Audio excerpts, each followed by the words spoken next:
Okay, so let's listen to the World Economic Forum and their conference at Davos. And let's start with the founder. Let's listen to their words for themselves. And then at the end, we'll draw a conclusion about whether they're powerful, whether they're influential, whether they're global, whether they're a threat, and whether we should care about them, because Dan Crenshaw says that he doesn't care about them, whether we should care about them. Let's start with Klaus Schwab. Klaus Schwab is 84 years old.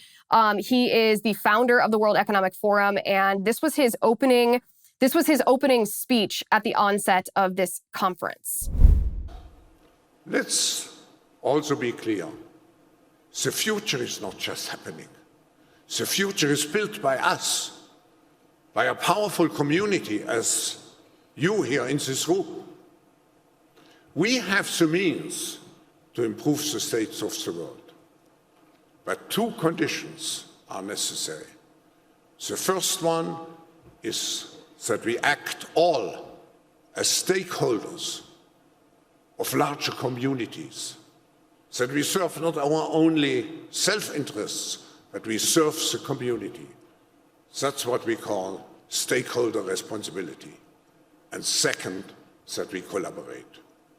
And this is the reason why you find many opportunities here during the meeting to engage into very action and impact-oriented initiatives to make progress related to specific issues on the global agenda.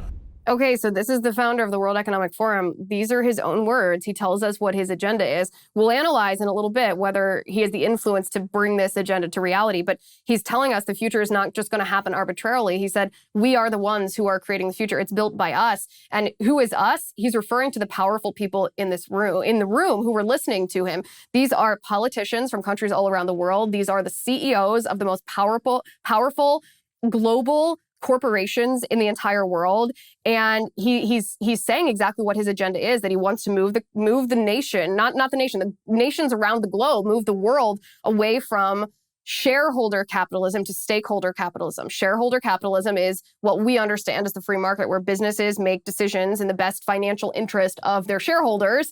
And he wants to do away with that. He wants to bring in what he calls stakeholder capitalism. It's not really capitalism. It's more like a Chinese style capitalism where the government is imposing their political agenda as part of the decision-making process of these businesses. So you're not just thinking, oh, what makes sense for my customers, which is what makes sense for my bottom line, which is how I pay my bills and how I profit. He wants to add a political agenda to everybody's business decision. That's why he calls it stakeholders, because it's not just the shareholders who he wants to take into account. He says everyone has a stake in solving climate change. Therefore, climate change must be part of the decision-making process of every business, especially big businesses.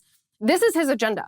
These are his own words. This is what he wants to do. And he's advocating for the globalization of this. He said, we must collaborate.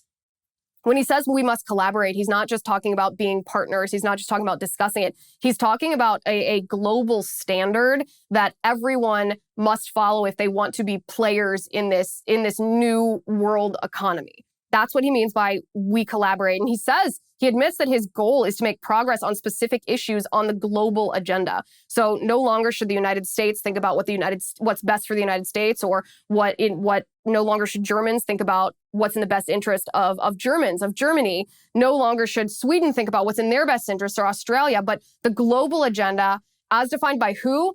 As defined by them. As defined by the World Economic Forum and Klaus Schwab. These are their own words.